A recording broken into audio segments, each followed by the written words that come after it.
What's the purpose of college?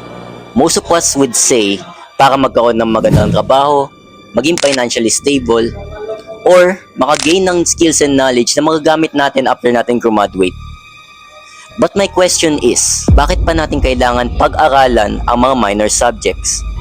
Bakit may pakialam pa tayo sa lives and works ni Rizal? Bakit kailangan pa natin pag-aralan yung art appreciation or ethics and other minor subjects? Why not mag-focus na lang tayo dun sa mga major subjects na kung saan kailangan natin sa future career?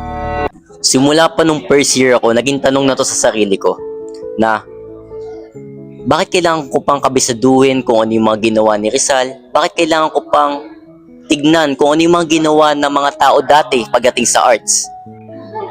Hindi ba't hindi ito related sa gusto kong maging?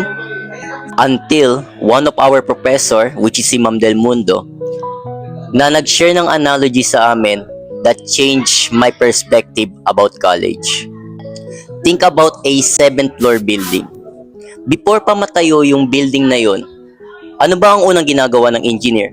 Mini-make sure muna nila na matibay yung pundasyon na kayang i-hold ang 7th floor building.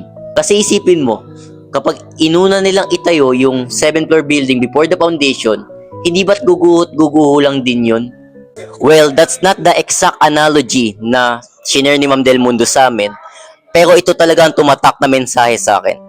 Sa tingin mo, itong mga skills and knowledge na napag-aaralan natin dito sa college, is it the building or is it the foundation?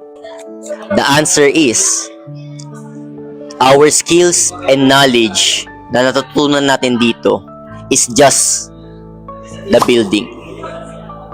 If our foundation is weak, kahit gaano ka pa naman kagaling, katalino, guguho ka pa rin kung hindi matibay ang pundasyon mo. The foundation is our heart. Because think of this. Anong silbi ng mga skills and knowledge mo kung yung puso mo is in the wrong way? Like for example, matalino ka nga, pero mayabang ka naman or madamot, or magaling ka nga sa isang bagay, pero ginagamit mo naman yun sa kasamaan.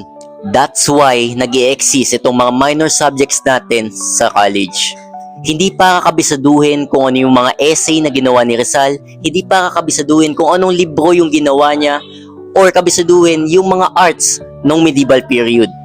Nandito ang mga minor subject because it will shape on who we are. Because to study the lives and works ni Rizal, it's not about the dates, it's not about the works, it's about kung bakit ginawa ni Rizal yung mga bagay na yon. Bakit siya napaka-willing niya mag-sacrifice para sa bayan natin. When we study art, hindi ito para ma-identify natin kung anong art yun. It's about kung paano i-express ng mga tao yung sarili nila nung panahon na yun, through art.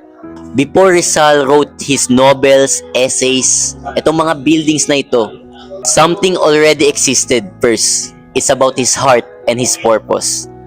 In the same way, before our skills become useful to this world, our character must be built first. Purpose of college is not only to develop our mind, but also to shape our heart.